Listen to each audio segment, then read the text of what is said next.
I received a legendary lens. The Biotar 58mm f1.5 II by Meyer Optic.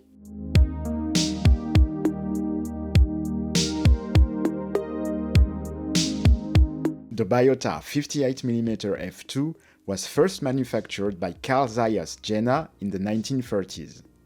It was a fast, normal prime lens that was legendary for its sharpness, bokeh, and character. The Helios 44-2 is a 58mm f2 lens that was first manufactured in the Soviet Union, and it shares many similarities in terms of optical design and character.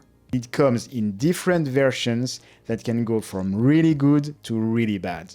If you want to know more about how to choose a good version of this lens, check this video.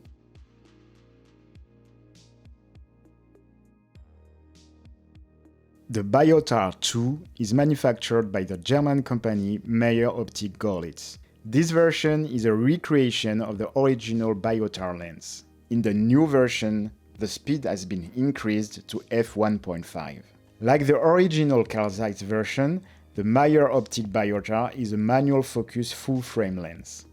The build quality is very good, aperture ring is clickless, and the lens design is great. But I noticed something weird. A red dot on the body of the lens. Is it an indication of something? There's nothing about it in the user's manual. Many vintage lenses have a marking for infrared. I tested the lens for infrared, but it didn't correlate to anything. So I had to test the lens to understand what was the meaning of the red dot.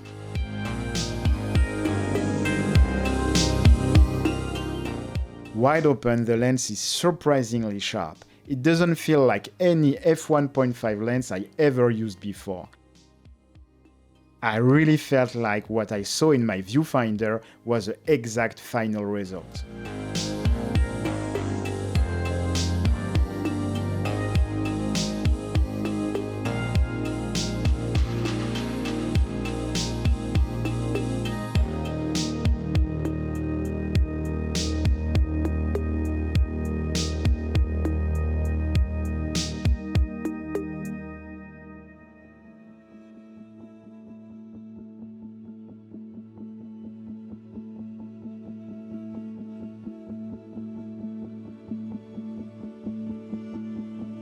This is one of the most beautiful subject separation I have seen in a long time. You create a three-dimensional look that makes the subject jump out of the picture.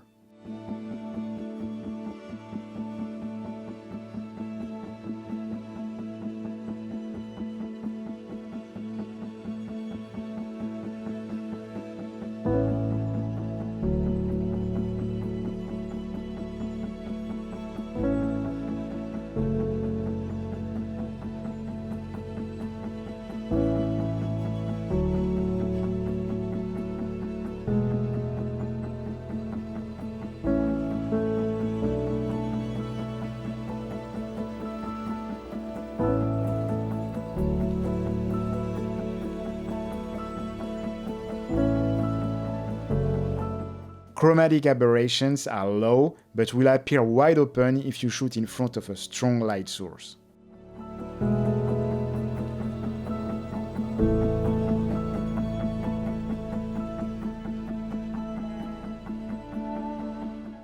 This lens is very resistant to flares, but if you are facing the sun, you get some very interesting rainbow flares.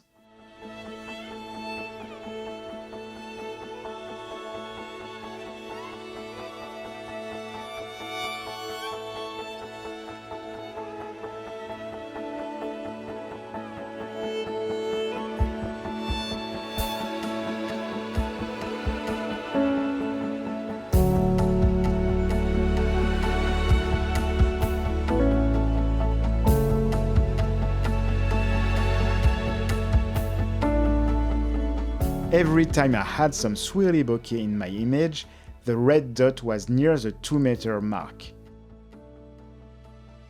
So is it a sweet spot marking?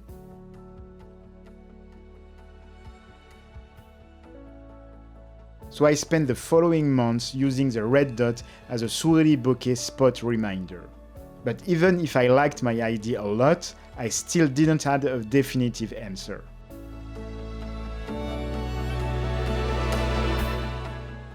And there was a problem.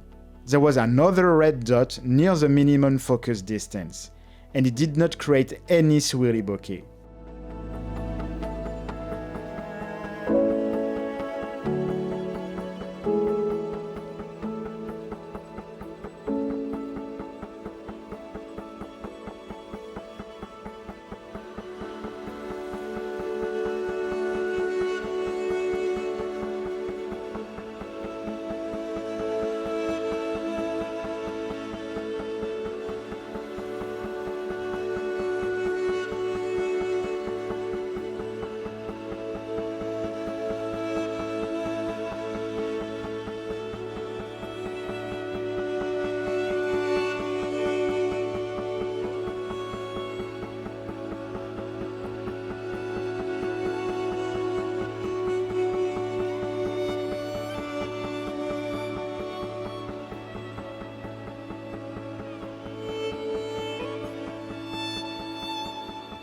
So without any clear answer, I asked the brand directly.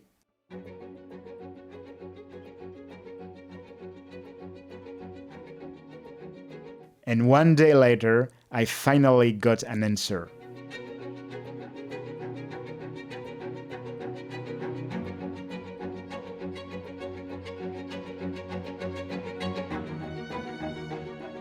Wow, I feel stupid now. This new version is very well built, has great sharpness, and has some nice swirly bokeh. This is maybe one of the most pleasing lens I tested in a very long time. Of course, the vintage Helios 44-2 cost way less than the new Biotar f1.5, and you can do some amazing things with the Helios. If you don't want to spend a lot of money on this new beast, you should definitely buy an Helios 44-2 and use it to its full potential. But if you have the budget and want to have an amazing new tool for telling stories, the Biotar 2 is fantastic.